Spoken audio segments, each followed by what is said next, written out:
जिंदाबाद जिंदाबाद।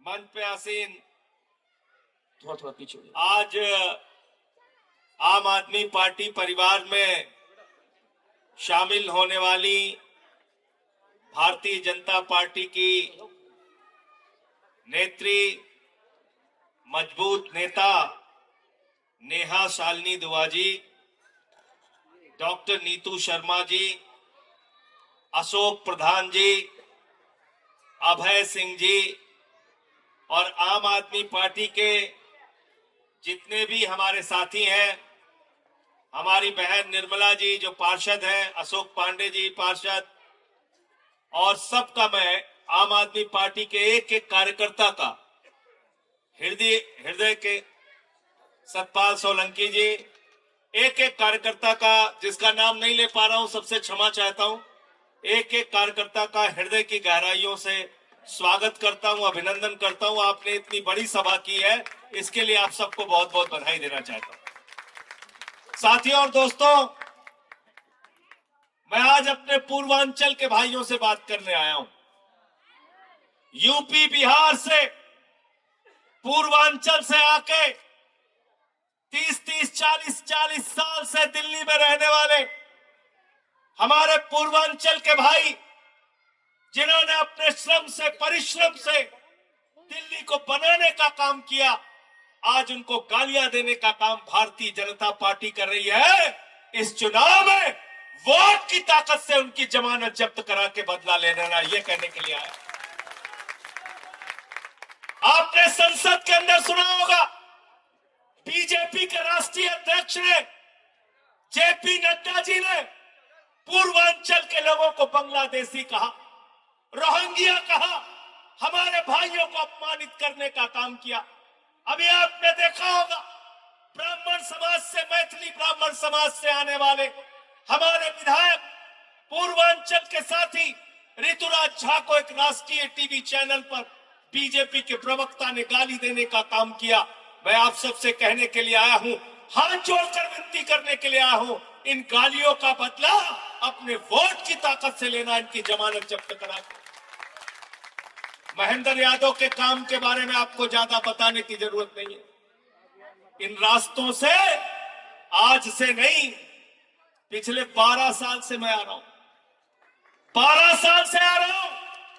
यही विकासपुरी में रह के मैंने अपनी राजनीतिक यात्रा की शुरुआत की थी। राधे श्याम जी के घर में रहता था। विकासपुरी हमारे लिए एक परिवार की तरीके से है, और मैं आपसे कहने के लिए आया हूं, जितना काम पिछले 10 सालों के अंदर महेंद्र यादव ने अपने क्षेत्र के अंदर कराया है, वो पूरे हिंदुस्तान के विधायकों के लिए कीर्तिमान हमें कहना चाहिए। ये सड़कें जिस पर आप चल नहीं सकते थे, इन सड़कों पर पैदल नहीं चल सकते थे, आज मैं 4 व्हीलर गाड़ी लेके आया हूं यहां पे। इसलिए साथियों और दोस्तों, जब अपना वोट देने के लिए जाना तो अरविंद केजरीवाल के काम को याद करके जाना, याद करके जाना। उस शख्स ने जब दिल्ली के मुख्यमंत्री बने केजरीवाल साहब, तो जाते थे सरकारी स्कूलों का दौरा करने के लिए, मकड़ी के जाले लगे रहते थे सरकारी स्कूलों में। हमारे आपके बच्चे टाट पट्टी पे बैठ के पढ़ते थे, बेटियों के लिए टॉयलेट का इंतजाम नहीं था। आज उन्हीं सरकारी स्कूलों में एयर कंडीशन कमरे बच्चों की पढ़ाई के लिए अरविंद केजरीवाल और मनीष सिसोदिया ने बनाया। दिल्ली के अंदर जब हम जाते थे छुट्टियों में, लोग हमारा हाथ पकड़ लेते थे, केजरीवाल साहब बिजली का बिल चुकाने के लिए बीबी का गहना गिरवी रखना पड़ा, घर की फ्रिज बेचनी पड़ी, अरे मोटरसाइकिल गिरवी रखनी पड़ी। अरविंद केजरीवाल ने कहा, गरीब के घर में रोशनी तो होनी चाहिए, लेकिन उस रोशनी की कोई कीमत नहीं होनी चाहिए। जीरो बिजली का बिल, जीरो। पानी फ्री किया, माताओं बहनों के लिए बस की यात्रा फ्री की। मुझे याद है, रेडी पटरी वाले, रिक्शे वाले, गरीब आदमी, झुग्गियों में रहने वाला हमारा वो आम इंसान जब सुबह उठता था, दिन भर परिश्रम करके 400 रुपए कमाता था, 300 रुपए कमाता था, मजदूरी करता था, सुबह उठता था तो एक बार अपनी बेटी का चेहरा देखता था, फिर अपने जेब की तरफ देखता था, हमारी बेटियां कॉलेज कैसे जाएगी। इस दर्द को अरविंद केजरीवाल ने समझा। उन्होंने कहा, माताओं बहनों और बेटियों के लिए बस की यात्रा पूरी तरीके से फ्री होगी।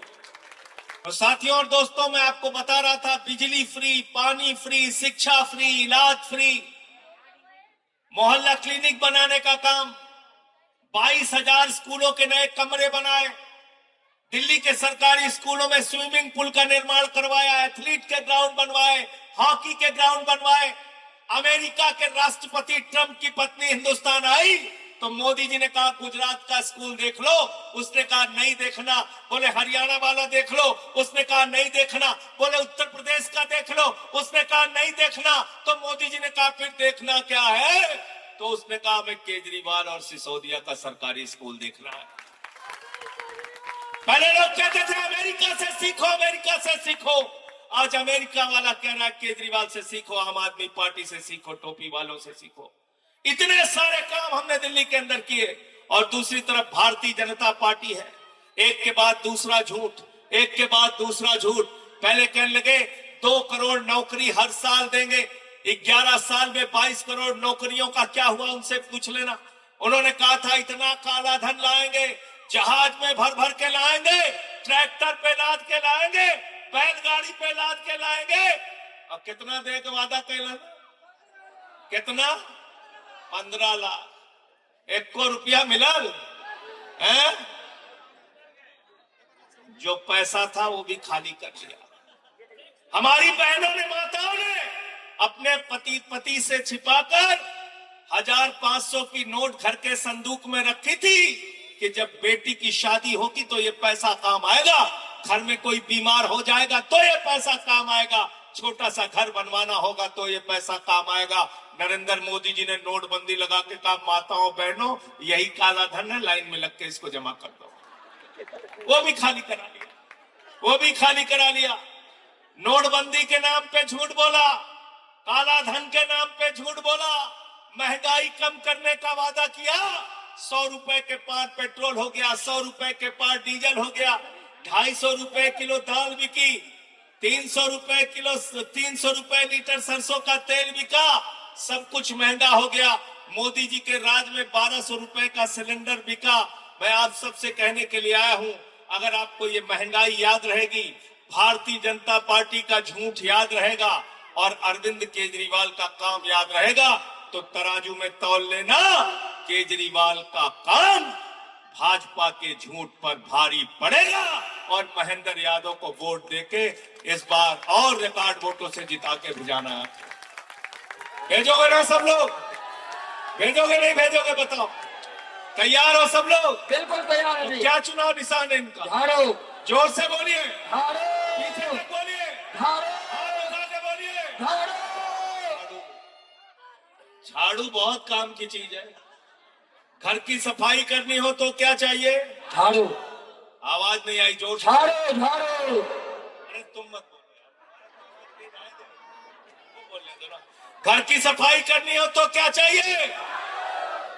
मोहल्ले की सफाई करनी हो तो क्या चाहिए? विकासपुरी की सफाई करनी हो तो क्या चाहिए? और दिल्ली की सफाई करनी हो तो क्या चाहिए? और देश की सफाई करनी हो तो क्या चाहिए? और भाजपाइयों के दिमाग पे जो भूत सवार है, भूत उतारे के बदले क्या चाहिए भाई? क्या चाहिए बताओ हमके?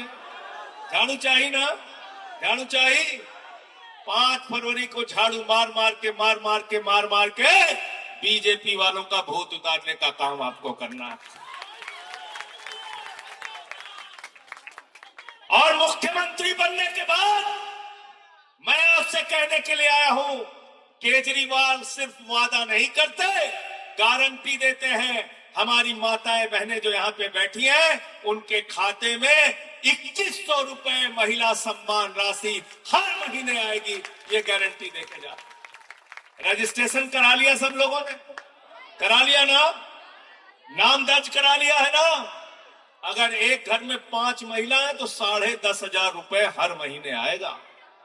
पुजारियों के लिए 18,000 रुपए, ग्रंथियों के लिए 18,000 रुपए, और बुजुर्गों के लिए संजीवनी स्कीम, जिनको कभी अपने बच्चे भी छोड़ देते हैं, उनका इलाज नहीं कराते, उनका जिम्मा केजरीवाल जी ने लिया है।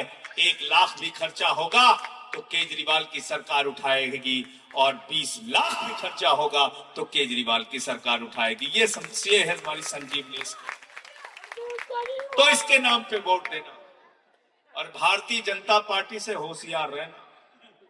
मैंने उनका नाम बदल के भारतीय झूठा पार्टी रख दिया, झूठ बोलने वालों की पार्टी। और दूसरा नाम उनको रख दिया है भारतीय झगड़ा पार्टी, झगड़ा कराने वालों की पार्टी, झगड़ा कराने वालों की पार्टी। और मैं ये क्यों कहता हूं, हिंदू को मुसलमान से लड़ाओ, हिंदू को सिख से लड़ाओ, हिंदू को ईसाई से लड़ाओ, फिर हिंदू को हिंदू से लड़ाओ, मराठा को गैर मराठा से लड़ाओ, जाट को गैर जाट से लड़ाओ, किसान को पुलिस के जवान से लड़ाओ, पहलवान को पुलिस के जवान से लड़ाओ, पूर्वांचल के लोगों को गालियां दो। तो इसलिए ये भारतीय जनता पार्टी नहीं है, भारतीय झगड़ा पार्टी है। इनसे होशियार रहना। ये आपको कोई भविष्य नहीं दे सकते। मोदी जी एक सभा में बोले, अरे गांव गांव में कब्रिस्तान है तो शमशान होना चाहिए कि नहीं होना चाहिए? बताओ, ये शमशान बना रहे हैं। ये तुम्हारे बच्चों के लिए स्कूल नहीं बना सकते मेरे भाइयों, अस्पताल नहीं बना सकते। ये शमशान बनाने वाली पार्टी है। इनसे होशियार रहना।